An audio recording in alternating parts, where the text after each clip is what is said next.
کسی زمانے میں ایک مشہور بزرگ تھے۔ ان کا نام عبداللہ بن مبارک تھا۔ ان کی عادت تھی کہ ایک سال حج کرتے، دوسرے سال خدا کی راہ میں کافروں سے جہاد کرتے اور تیسرے سال تجارت کرتے۔ اس تجارت سے انہیں جو نفع ہوتا وہ اپنے شاگردوں اور دوسرے ضرورت مند لوگوں میں تقسیم کر دیتے۔ ایک دفعہ وہ حج کے لیے گئے۔ حج سے فارغ ہو گئے تو تھوڑی دیر کے لیے کعبہ شریف میں لیٹ گئے اور ان کی آنکھ لگ گئی۔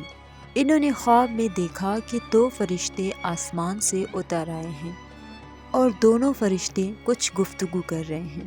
ایک فرشتے نے دوسرے فرشتے سے پوچھا، اس سال کتنے لوگ حج کے لیے آئے ہیں؟ دوسرے فرشتے نے جواب دیا، 6 لاکھ۔ پہلے فرشتے نے پھر دوسرے فرشتے سے پوچھا، ان میں سے کتنے لوگوں کا حج قبول ہوا؟ دوسرے فرشتے نے جواب دیا، کسی کا بھی حج قبول نہیں ہوا۔ فرشتے کی یہ بات سن کر عبداللہ بن مبارک کو بہت رنج ہوا۔ انہوں نے سوچا لوگ دور سے آئے ہیں اور سفر کی ہزاروں تکالیف اٹھا کر یہاں پہنچے ہیں۔ اتنے میں اس فرشتے نے پھر کہا، دمشق کے شہر میں ایک موچی رہتا ہے، اس کا نام علی ہے اور وہ فلاں کا بیٹا ہے۔ وہ حج کرنے نہیں آیا لیکن اس کا حج قبول ہوا ہے اور اللہ تعالیٰ نے اس کی وجہ سے ان سب لوگوں کو بخش دیا جو یہاں حج کرنے آئے ہیں۔ اس کے بعد عبداللہ بن مبارک کی آنکھ کھل گئی۔ اپنے خواب کے متعلق سوچا، دل میں کہا کہ مجھے فوراً دمشق جانا چاہیے اور زیارت کرنی چاہیے جس کا فرشتے ان کے خواب میں ذکر کر رہے تھے۔ دمشق پہنچ کر انہوں نے اس شخص کا گھر تلاش کرنا شروع کر دیا۔ ایک گھر کے دروازے پر جا کر دستک دی۔ اندر سے ایک شخص نکلا۔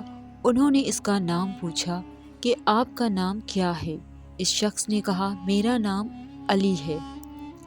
تو عبداللہ بن مبارک نے کہا، مجھے آپ سے کچھ بات کرنی ہے۔ عبداللہ بن مبارک بولے، آپ کیا کام کرتے ہیں؟ وہ شخص کہنے لگا کہ میں جوتیاں بناتا ہوں، میں ایک موچی ہوں۔ اس پر عبداللہ بن مبارک نے اپنے خواب بیان کیا۔ اس شخص نے کہا، آپ کون ہیں؟ عبداللہ بن مبارک نے اپنا نام بتایا تو اس نے ایک آہ کھینچی۔ عبداللہ بن مبارک نے کہا کہ کیا آپ اپنے حالات بتائیں گے؟ اس شخص نے کہا، اے عبداللہ، مجھے 30 سال سے حج کی خواہش تھی۔ میں جوتیاں سی کر رقم جمع کرتا رہا۔ اسی طرح میرے پاس 3000 دینار جمع ہو گئے۔ اس سال میں نے حج کرنے کا ارادہ کیا لیکن میری بیوی اچانک بیمار ہو گئی۔ ایک روز اس نے مجھ سے کہا کہ آج پڑوسیوں کے گھر سے گوشت پکنے کی خوشبو آ رہی ہے، آج تم میرے لیے ان کے گھر سے سالن لے آؤ۔ میں اپنے پڑوسی کے گھر اپنی بیوی کے لیے تھوڑا سا سالن گوشت کا مانگنے گیا تو پڑوسی نے مجھے کہا کہ میرے بچوں نے 7 دن سے کھانا نہیں کھایا تھا، اس سے ان کی جان نکلی جا رہی تھی۔ میں ایک جگہ سے گزر رہا تھا تو میں نے دیکھا ایک گھوڑا مرا پڑا ہے۔ میں نے اس گھوڑے کو ذبح کیا اور تھوڑا سا اس مردہ گھوڑے کا گوشت کاٹ لایا اور اس سے میں نے سالن بنایا۔ یہ سالن تمہارے لیے حلال نہیں ہو سکتا۔ پڑوسی کی یہ بات سن کر میں نے اپنے آپ سے کہا، اے بدبخت، تیرے پاس 3000 دینار ہیں اور تجھے یہ معلوم نہیں کہ تیرے پڑوسی کے بچے 7 دن سے فاقے سے ہیں۔ میں اسی وقت گھر سے وہ دینار لایا اور ان پڑوسیوں کو دیتے ہوئے کہا کہ یہ لو، ان سے اپنے بال بچوں کا خرچ چلاؤ، میرا حج یہی ہے۔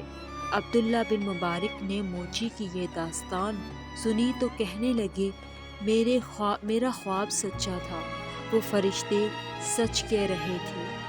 بھائی، تمہارا حج تو ہو چکا ہے، تمہاری وجہ سے اللہ تعالیٰ نے بہت سے لوگوں کو بخش دیا ہے۔ اگر آپ میری سابقہ موز کہانیوں کو دیکھنا اور سننا چاہتے ہیں تو لائک، سبسکرائب اور بیل نوٹیفیکیشن کو کلک کریں۔